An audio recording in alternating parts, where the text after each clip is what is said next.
자, 오늘 4월 12일 마감 시장 말씀드려보도록 하겠습니다. 오늘 새로 모니터들을 좀 설치하는 조금 늦게 시작을 하는데, 일단 오늘 전반적으로 시장 흐름 나쁘진 않았습니다. 코스피, 코스닥, 코스피에서 외인이 2,300억, 코스닥에서 2,100억, 선물에서 8,300억, 3대 시장 합쳐가지고 한 1조 2천억 정도 들어왔기 때문에 나쁜 상황은 아니다 라고 말씀을 드리고 싶은데, 거기에 비해서 시장은 시장 전체적인 흐름은 조금 약했습니다. 일단 코스피가 0.1% 정도 상승, 거의 뭐 강보합 정도고요.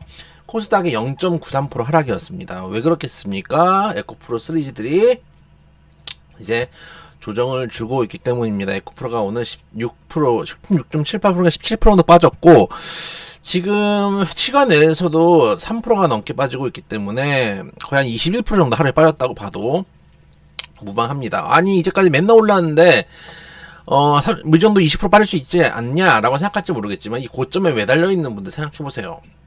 그리고 예를 들어서 100만원짜리, 그러니까 만원짜리 주식이 2만원까지 갔잖아요. 그럼 이게 100% 상승한 거예요. 이게 10%, 15% 뭐 이렇게 계속해서 100% 상승을 했어요.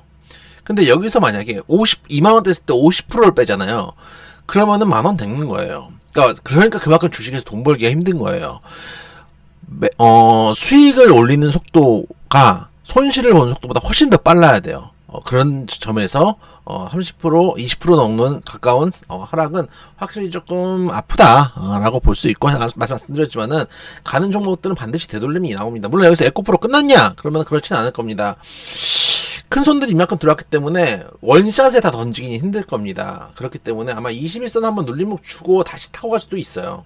그래서 지금 에코프로는 어차피 가지고 있는 사람들이 아니라면 이미 손을 벗어났다고 봅니다. 괜히 이런 종목들 잘못 들어갔다가 물릴 필요 없다라고 생각이 좀 되고, 그 외에 사실은 상승 종목이 더 많은 하루였습니다. 1600 종목 상승에 하락 종목 700 종목, 그래서 외인 수급도 양호하고, 상승 종목도 양호하고 다 양호했지만 에코프로 삼형제가 박살나는 바람에 지수는 안 좋다. 지수가 안 좋다 보니까 가야 될 종목도 좀 못 갔어요. 사실 자동차 부품주들 더 갈 것들이 있었는데 에코프로부터 해서 지수를 누르니까 투심도 안 좋아지죠. 아무래도 지수 자체가 하락하면 투심이 안 좋아지는 부분들이 있기 때문에 그런 부분에서 윗꼬리들을 내는 종목들이 많이 있었다. 갈 종목들이 못 간 건 좀 아쉽다라고 말씀을 드려보도록 하겠습니다. 오늘 밤에 미국 CPI 지표 발표가 있습니다. 볼까요? 컨센. 전년 동기 대비해서 현재 시장 예측치는 5.1% 상승입니다. 5.1% 상승.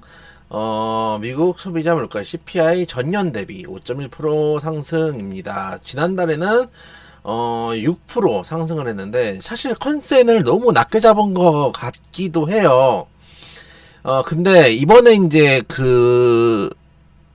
원유 감산 협의가 있었지만은 그 전에 나오는 데이터이기 때문에 조금 이제 낮게 나왔을 수도 있고, 미국도 지금 조금씩 고용도 안 좋아지고 있는 상황이기 때문에 그런 부분들을 좀 반영해서 데이터가 좀 나온 게 아닌가라는 생각이 듭니다. 일단은 오늘 이제 CPI 발표 이후에 시장 방향성을 좀 잡을 가능성이 높은데, 통상 CPI가 안 좋으면, 그러니까 시장의 컨센보다 높게 나오면 꽤 많이 하락하는 경우들도 많이 있었잖아요. 근데 이번에는 좀 다르지 않을까라는 조심스러운 생각을 해봅니다. 왜냐면은 지금 시장 상승하는 국면이 옛날처럼 CPI가 잘 나와서 상승하거나 인플레이션이 거의 끝나간다는 기대감으로 상승하거나 양적 완화에 대한 기대감으로 상승하는 이런 것들도 있지만, 특히 이제 금리 인상이 멈출 거라는 기대감도 있지만, 과거하고 다른 게 뭐냐면 이번 상승은 은행권발 리스크, SVB 사태,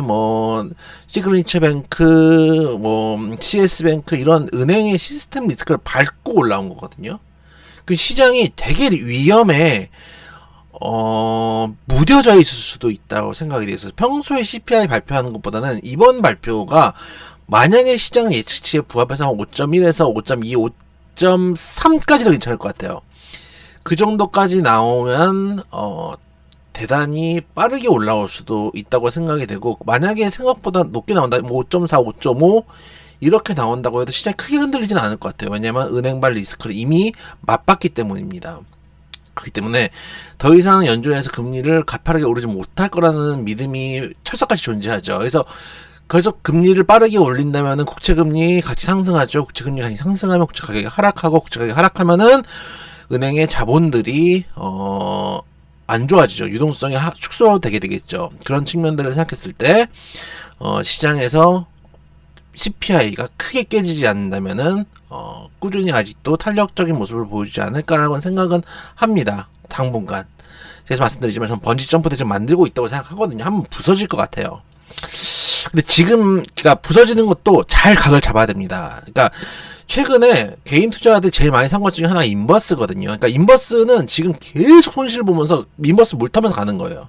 에코프로가 워낙에 잘 갔기 때문에 계속 코스닥 인버스 하신 분들은 코스닥에 계속 이제 숏을 쳤다는 얘기잖아요.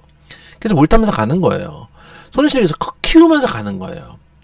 그렇기 때문에 방향을 포지션을 교체할 때는 확실하게 힌트를 보고 위에서 돌리는 거를 내려오는 걸 확인하고 인버스를 타는 게 맞다. 우리도 인버스 탈까 말까 개별주 매매할까 말까 하다가 개별주 매매로 돌아선 것도 그런 이유입니다. 지금 장이 절대 쉬운 장이 아니에요. 간다고 해도 내게 아닌 경우들이 너무 많아요. 에코프로 이거 끝까지 가지고 있는 사람이 얼마나 되겠어요.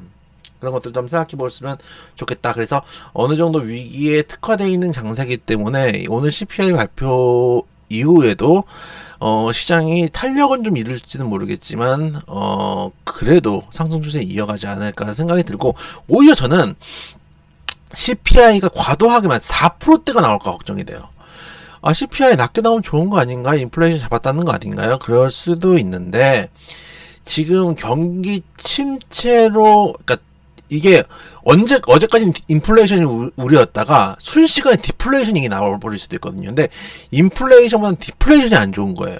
그래서 순식간에 디플레이션 얘기 나와버리면은 그때부터는 또 다른 우리가 모르는 위기가 닥쳐오잖아요. 그래서 오히려 너무 낮아도 문제다 라는 생각이 들기 때문에 오늘 시장 예측치만큼 나오는지 확인해보고, 개별주는 아직도 매매할 구간들이 남아있다고 생각이 됩니다. 아까 말씀드렸다시피 외인들 아직도 매수를 해주고 있는 상황이고, 개별주들 순환매 돌고 있는 상황이고, 에코프로가 좀 죽고 있기 때문에 여기서 물론 이 위에서 들어가신 분들 지금 괴로움을 당하시는 분들 분명히 계시겠지만 현실적으로 여기서부터 여기까지 다 끌고 오신 분들은 거의 없을 거예요. 근데 웬만하신 분들은 여기서 샀던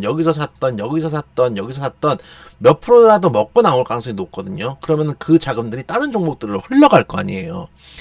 예를 들어서 내가 100만원치 샀으면은 110만원에서 나올 거 아니에요. 그런 돈들이 다른 쪽으로 흘러 들어가면은 다시 또 순환매가 도는 장세들이 펼쳐질 수 있다라는 점에서 아직까지는 긍정적으로 보고 있다라는 말씀 드리도록 하겠습니다. 항상 말씀드리지만은 번지 점프를 할 때를 대비해서 인버스를 매수를 할 준비는 미리 하셔라. 하지만 지금 리딩으로 제가 인버스를 나가고 있지는 않다 말씀드리도록 하겠습니다.